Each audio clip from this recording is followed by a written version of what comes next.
पर्यंत आली, पण इथून पुढे त्या विष्णू पदापर्यंत गेल्यानंतर तिचा आकार चंद्रासारखा झाला. तुम्ही जाऊन बघा. मागच्या महिन्यामध्ये आम्ही भूषण शुक्ल गुरुजी आणि आम्ही वारीला आलो होतो. ते विष्णुपद गोपाळपूर सगळं पाहिलं. तिथं गेल्यानंतर आम्हाला ते कळालं, अशी चंद्राकार ही नदी त्या ठिकाणी झालेली आहे.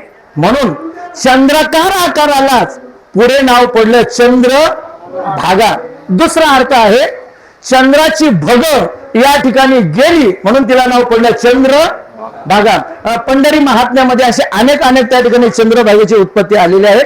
पण साधू संतांचं असं म्हणणं आहे, भीमा आणि चंद्रभागा तुझ्या चरणाशी. देवाच्या पायाजवळ भीमा आणि चंद्रभागा या नद्यांचा संगम आहे. तीच भीमा आहे, तीच चंद्रभागा आहे. भीमा उगमे भीमा शंकर. विठाला विठाला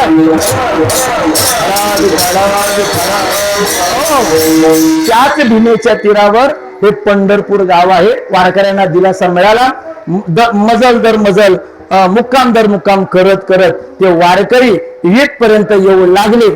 आणि आल्यानंतर तुकोबाराने सांगितलं, तुकाराम महाराज तुम्ही म्हणत होतात जाऊ देवाशी या गावा, देव देईल विसावा. ठीक आहे, आम्हाला विसावा मिळेल, पण तिथं गेल्यानंतर देवाची आमची काही जर चर्चा झाली, विचारपूस जर देवानं आमची केली, तर आम्ही देवाला काय सांगायचं.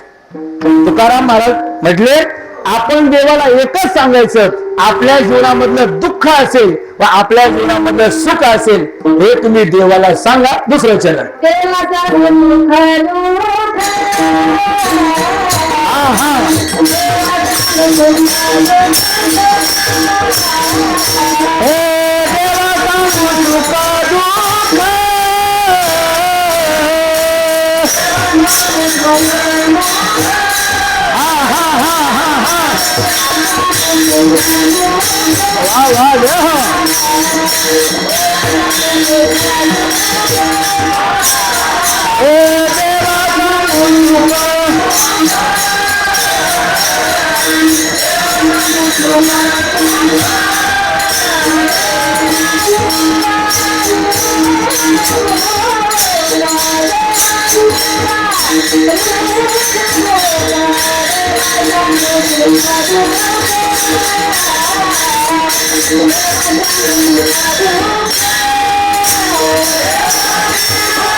माऊली.